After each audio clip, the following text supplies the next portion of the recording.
como Rulfo. ¿Crees que Quiroga tiene el monopolio del cuento oscuro?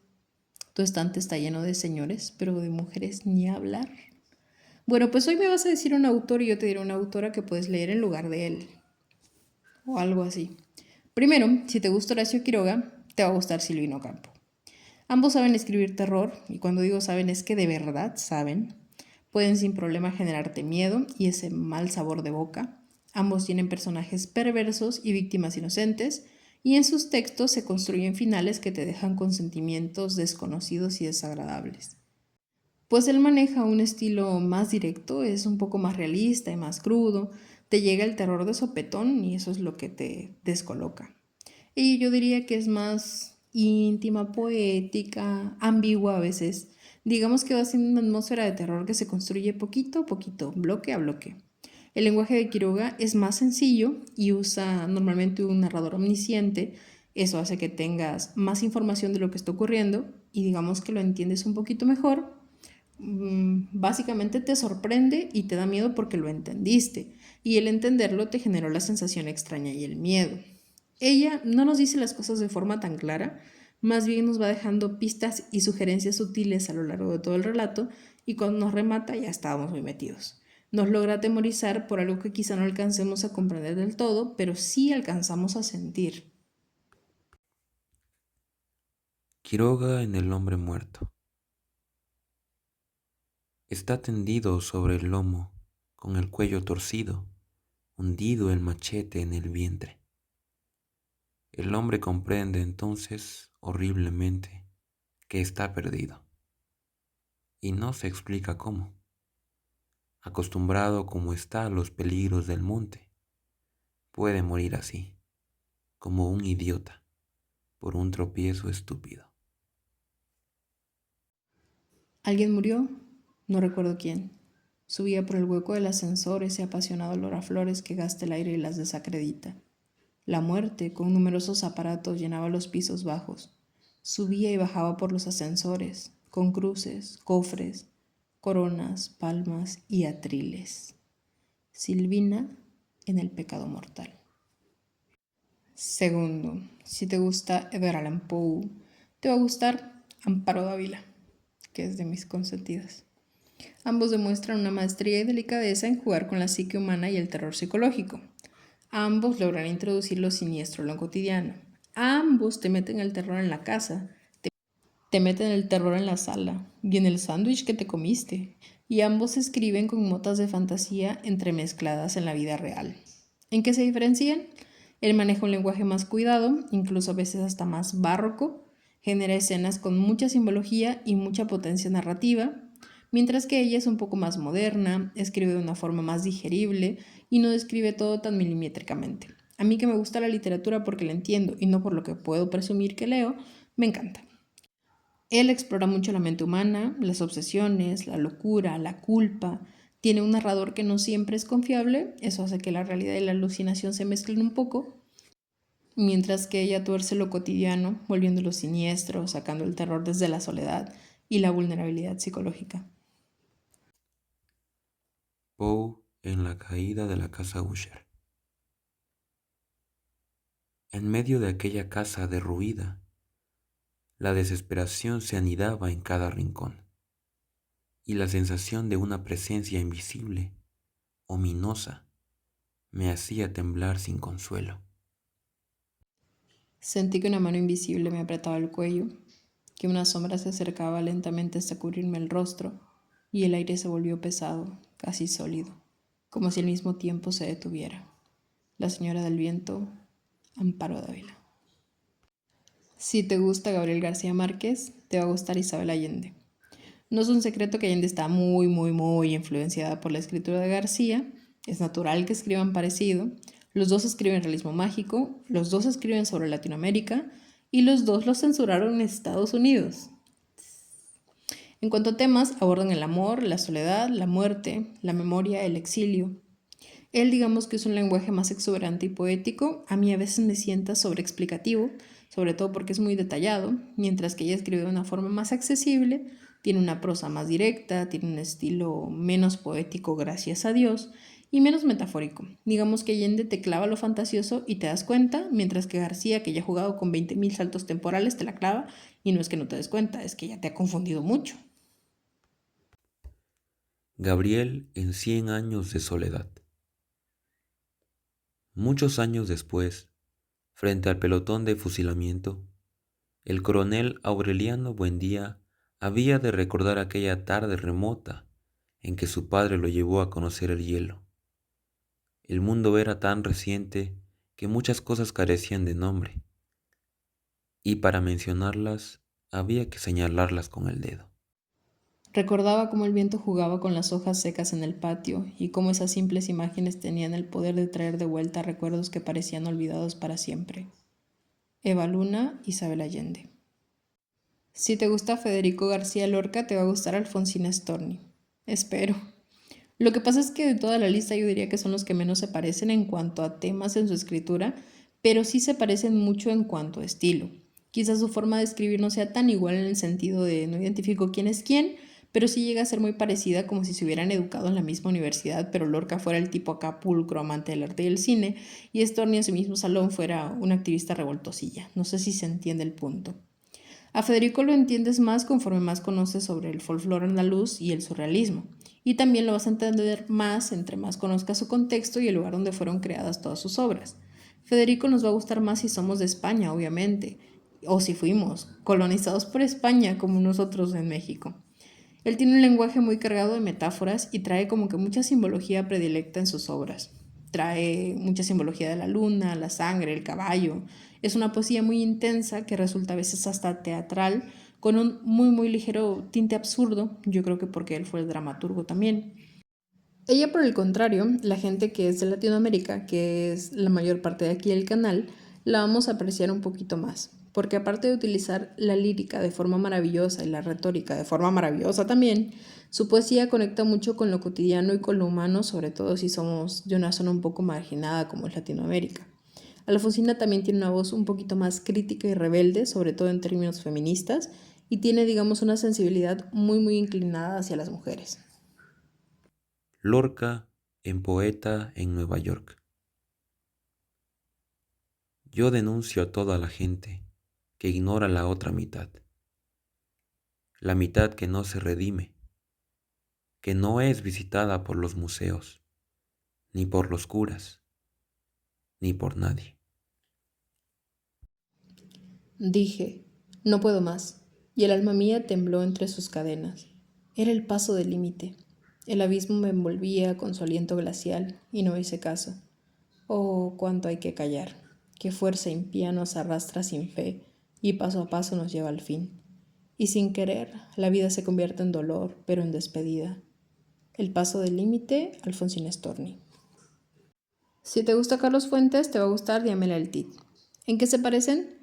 Uno, el tinte político que mantiene en sus obras. Dos, el cuestionamiento de la identidad individual y colectiva. Y tres, el transgredir las fronteras de la literatura. Y cuatro, el combinar diferentes formas de expresión artística. Aparte, el TIT ganó el premio Carlos Fuentes hace como 4 o 5 años más o menos. Entonces fue por innovadora y experimental. Igual ahora hay una cosa muy importante. Los dos son transgresores y son súper innovadores y siempre hacen cosas que impactan a la sociedad, pero pues no es lo mismo impactar a la sociedad en los 70s, 80s a impactar a la sociedad después de los 2000. Bueno, Fuentes tiene un combinado entre mito, tradición literaria e historia. Está medio raro. Su prosa a veces es con mucha carga filosófica, con mucha carga política y mucha carga intertextual. Termina combinando estructuras narrativas muy complejas con un lenguaje que reinterpreta la historia y la cuestiona desde la literatura. Escribe medio intrincado, digamos.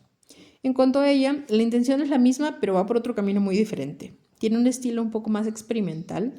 Su escritura se va por los márgenes de la literatura, apuesta por un lenguaje que es un poquito más críptico, un lenguaje un poquito más fragmentado, un lenguaje como más tenso e incómodo.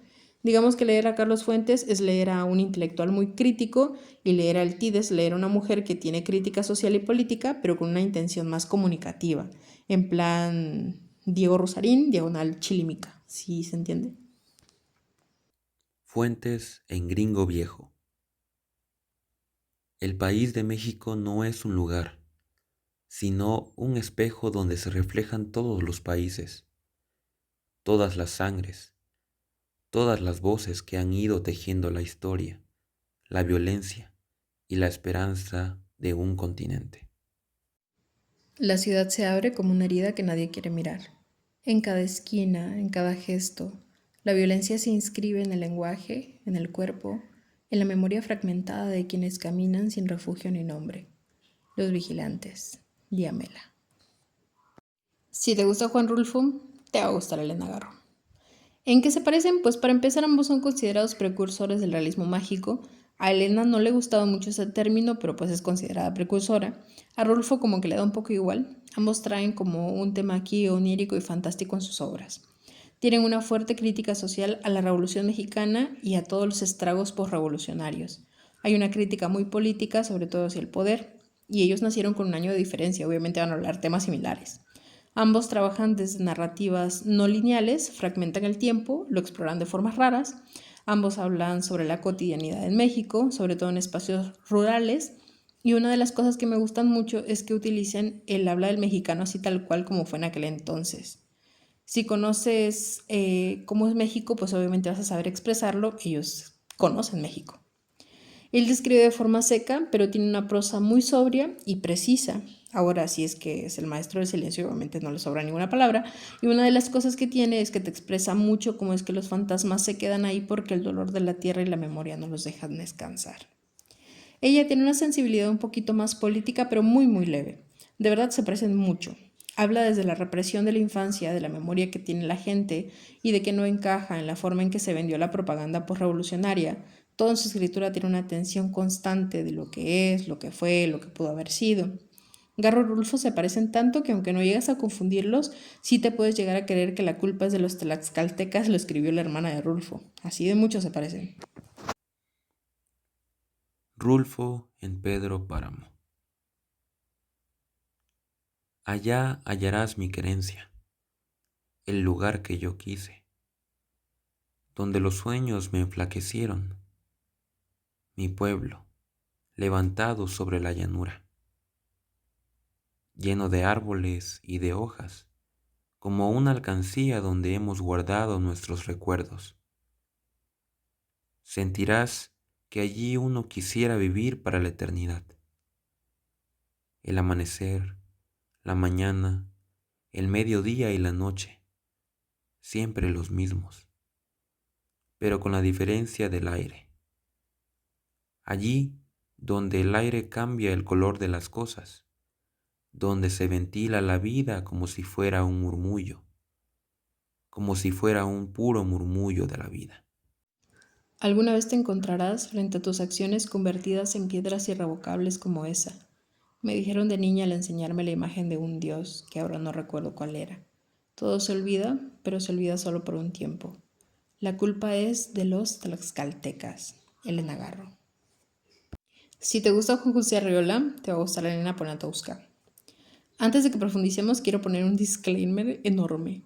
El análisis va de la comparación literaria entre Poniatowska y Juan José Arriola. El tono del video es con intención de difundir y darle reconocimiento a las mujeres escritoras. Reconozco y valoro el trabajo de Elena al compartir públicamente su experiencia personal que ha sido tan dolorosa y que está vinculada a Arriola. Creo que no omitirlo es fundamental para una comprensión más honesta de nuestras figuras literarias culturales.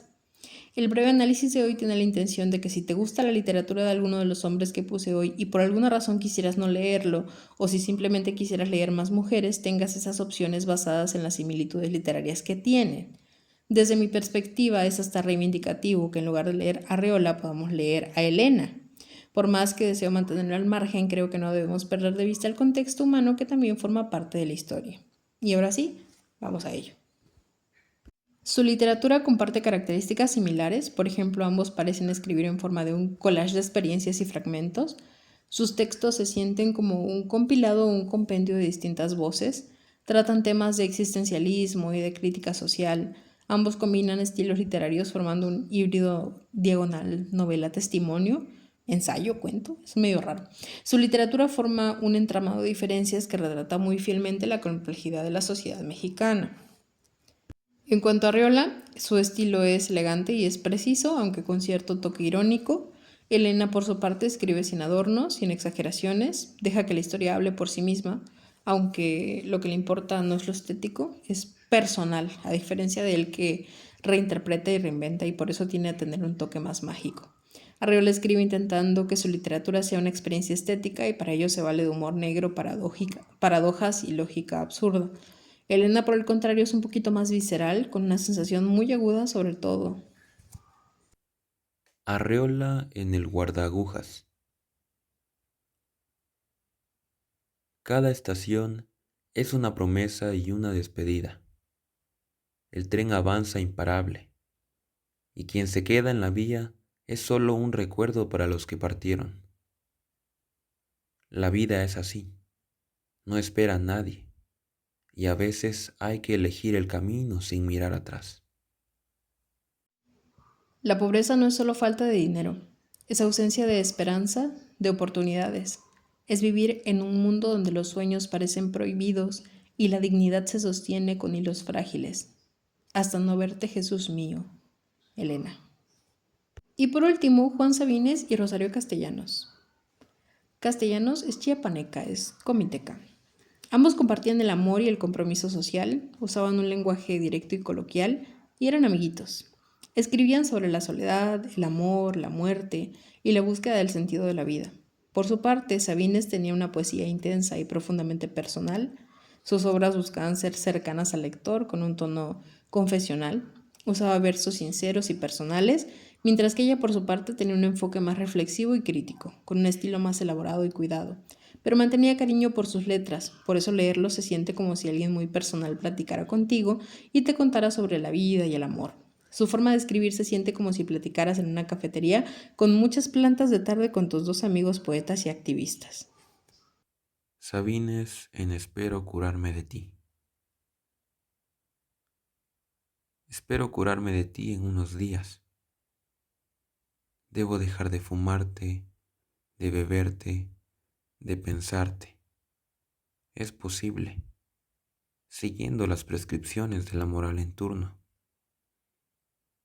Me receto tiempo, abstinencia, soledad. ¿Te parece bien que te quiera nada más una semana? No es mucho, ni es poco, es bastante. En una semana se puede reunir todas las palabras de amor que se han pronunciado sobre la tierra y se les puede prender fuego. Lo único que te pido a cambio es que cuando hables conmigo cuides tus palabras, que tus palabras sean justas, que sean del tamaño de tus sentimientos. Porque si tú me dices no, para mí es no, y si me dices llueve, para mí está lloviendo, y si me dices amor, para mí es amor. Los adioses, Rosario Castellanos. Eso es todo por hoy. Lean mucho, déjenme sus comparaciones abajo y coméntenme si quieren que les haga otro video parecido a este. Y un agradecimiento muy especial a mi mejor amigo que me prestó su voz en contra de su voluntad.